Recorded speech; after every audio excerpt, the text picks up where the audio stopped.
கையில் வச்சுருக்கீங்க? இதுதான் விதை. ஓ, இதுதான் விதையா? சரி, இது எப்படி இறச்சி விடுவீங்க? இது இப்படி இப்படிதான் இதான் விதைக்கிறது. ம் விதைச்சிட்டு அப்படியே மண்ணை கொஞ்சம் கிளறி விட்டு மாதிரி மூடிட்டு தண்ணி விட்டோம்னா ஒரு 4 நாளையில் முளைப்பு தெரியும். அப்புறம் ஒரு 20 நாள் 25 நாளையில் அறுவடைக்கு வந்துடும். இதுக்கு அதிகம் வரும். வெய்ய சமயத்துக்கு காற்றுக்கு வந்து ஒரு நோவு வரும், மழைக்கு ஒரு நோவு வரும். நல்ல வெய்ய. பேர் சண்முகம். ஓகே. திருச்சி மாவட்டம் முன்னீர் போஸ்ட்டு சுள்ளிப்பாளையம். சொல்லிப்பாளையம். இப்போ என்ன பண்ணிட்டு இருக்கீங்க காட்டில்? காட்டில் வந்து கீரை காய் போட்டிருக்கீங்க. இப்போ என்னமோ இது உழவு ஓட்டி என்னமோ பண்ணிட்டு இருக்கீங்க? இது விதை போடுறேன், சிறுகீரை விதை. சிறுகீரை விதை போடுறீங்களா? அதுக்கு எப்படி நிலத்தை தயார்படுத்தணும்? முதல்ல நிலத்தை வந்து நம்ம குப்பையை போடணும். போட்டு டிராக்டரில் உழவு ஓட்டணும். உழவு ஓட்டி அப்புறம் பாத்தி நிறவி சரி பண்ணி அப்புறம் நிறவி விட்டு அப்புறம் விதை போடணும். போட்டு தண்ணி விடணும். ஓகே. இப்போ வந்து நீங்கள் இதை டிராக்டரில் விட்டு உழவு ஓட்டிட்டு நிறவி இது பண்ணியிருக்கீங்களா? ஆமாம். இது எத்தனை சென்ட்டுங்கண்ணா இப்போ நீங்கள் போடுறது? இது வந்து சும்மா ஒரு 10 சென்ட்டுக்கு கீரை போடுறீங்க. என்ன கீரை? சிறுகீரை. அது எப்படி போடுறது முதல்ல? அது வந்து என்னது கையில் வச்சுருக்கீங்க? இதுதான் விதை. ஓ, இதுதான் விதையா? சரி, இது எப்படி இறச்சி விடுவீங்க? இது இப்படி அள்ளி அப்படியே இறச்சி வந்துடுதான். இந்தா அப்படிதான். அப்படி ஏகத்துக்கு சொட்டை இல்லாத உள்ளுற மாதிரி அப்படியே தெளிக்கணும். ஓ, தெளிச்சுட்டு இப்ப மணல் கூட கலந்து போடலாம். நம்ம மணலுக்கு எங்க போய்கிட்டு இருக்குது, அதனால இப்படி கையிலே ஒரு நிதானமா அப்படியே அள்ளி ஏகத்துக்கு சொட்டை இல்லாத தெளிச்சு விட்டு அப்புறம் ஒரு பாலையில அப்படி ஒரு கூட்டு தடையிடணும். மண்ணு கொஞ்சம் மூடுற மாதிரி மூடிட்டு தண்ணி விட்டோம்னா ஒரு 4 நாளையில் முளைப்பு தெரியும். அப்புறம் ஒரு 20 நாள் 25 நாளையில் அறுவடைக்கு வந்துடும். அவ்வளோதான். இது சிறுகீரை. ஓகே ஓகேங்க. இப்போ சிறுகீரை அப்புறம் வேற எந்த கீரை போட்டிருக்கீங்க? வேற புளிச்சக்கீரை போட்டிருக்கிறோம். புளிச்சக்கீரை போட்டிருக்கீங்க. ஆமாம். சரி, ஓகே. இப்போ இந்த கீரையை வந்து ஃபர்ஸ்ட் நிலத்தை உழுதுக்கணும். நிலத்தை எரு போடணும். தெளிவாக சொல்லுங்க, எப்படி மக்களுக்கு புரியுற மாதிரி. நிலத்தை எரு போடணும். எரு போட்டு டிராக்டரில் உழவு ஓட்டணும். நல்லா ஓட்டி விட்டு அதுக்கு பிற்பாடு நம்ம இந்த பாத்திக்கு கரையை எடுத்து ஆள் விட்டு வேலை செய்யணும். பாத்தியை நிறவி அப்புறம் விதையை தெளிக்கணும். தெளித்து அந்த விதை மூடுற மாதிரி நம்ம ஒரு இதில் அப்படியே கிளறி விடணும்.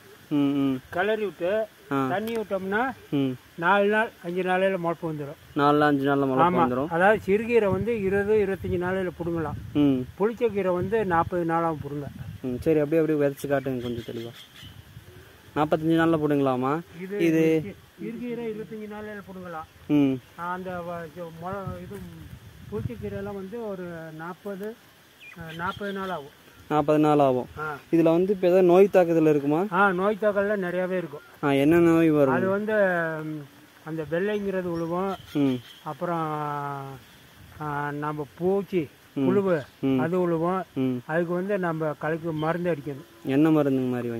அதுக்கு அந்த இப்போ இந்த கீரையை கொண்டு அக்ரி ஆஃபீஸில் கட்டினோம்னா அந்த நோவுக்கு தகுந்த மருந்து கொடுப்பாங்க.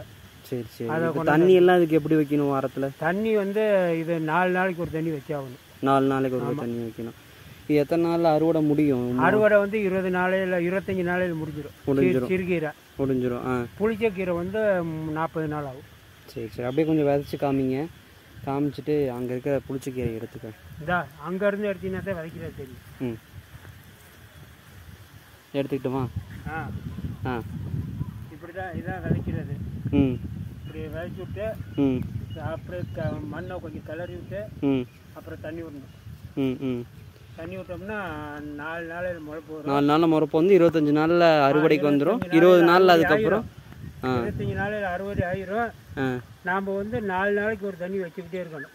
அறுவடை பண்ணுறது ஒரு நாளைக்கு ஒரு கலக்கலாமா இல்லை எப்படி? அறுவடை பண்ணுறது வந்து நம்ம அறுவடைக்கு தகுந்த மாதிரி போட்டுக்கணும். அதாவது இது வந்து 25 நாளையில் அறுவடை பண்ணுறது வந்து 27 நாளாச்சுன்னா முத்திரும், பூ வந்துடும். அப்போ வாங்க மாட்டாங்க. அதனால 20-25 நாளைக்குள்ள அறுவடை பண்ணிடணும். அதுக்கு தகுந்தாப்புல கொஞ்சம் கொஞ்சமாக போட்டுக்கலாம். ஓ, அப்படியே கொஞ்சம் காலை இன்டர்வல். ஆமாம், அப்படியே கொஞ்சம் கொஞ்சமாக போட்டுக்கலாம். ஒரு 2 நாள் கழிச்சு இதை போடணும். 2 நாள் கழிச்சு அந்த பாறை அப்படியே போட்டுக்கணும். சரி சரி. அதனால தான் அங்கே இருக்கிறது கொஞ்சம் வளர்ந்த மாதிரி தெரியுது. அது வந்து புளிச்சக்கீரை. இங்கே இருக்க புளிச்சக்கீரை வந்து கொஞ்சம் இதாக இப்பதான் போட்டுருவீங்க போல. இதெல்லாம் இது நம்ம சேல்ஸுக்கு தகுந்தாப்புல தானே ஒரேடியா போட்டு வளர்ந்துடும், விற்காது. Okay okay. நம்ம அதுக்கு கணக்கா புடுங்குற அளவுக்கு லெவலுக்கு போட்டுக்கிட்டோம்னா கணக்கா வந்துக்கிட்டு இருக்கும். ஓகே. இப்போ இந்த 10 சென்ட்டுக்கு எவ்வளோ விதை பிடிக்கும்? 10 சென்ட்டுக்கு வந்து அந்த புளிச்சக்கீரை வந்து ஒரு 1.5 கிலோ வரும். புளிச்சக்கீரை 1.5 கிலோ. சிறுகீரை போட்டோம்னா 3 கிலோ வேணும். சிறுகீரை போட்டிங்கன்னா 3 கிலோ வேணும். இப்போ நீங்கள் வந்து மருந்தடிச்சு உரம் போட்டு கொண்டு வரதுக்கு உங்களுக்கு செலவு கட்டுப்படி ஆகும் ஏதோ ஓரளவுக்கு? நம்ம சொந்தமாக விற்றோம்னா கட்டுப்படி ஆகும். அதாவது இன்னைக்கு சொந்தமாக விற்கும்போது அவங்க 10 ரூபாய்க்கு விற்கிறாங்க, 15 ரூபாய்க்கு விற்கிறாங்க. நாம் இப்படி அவங்களுக்கு கொடுக்கும்போது அவங்க கூலியெல்லாம் பார்த்து நம்மகிட்ட 5 ரூபாய்க்கு காட்டில் வந்து வாங்குறாங்க. அதுக்கு தகுந்தாப்புல நம்ம தொழில் நிரந்தர தொழில் இது. ஓகே ஓகேங்க. இப்போ மருந்து செலவு மட்டும்தான் இதில் கொஞ்சம் அதிகமாக இருக்கும்.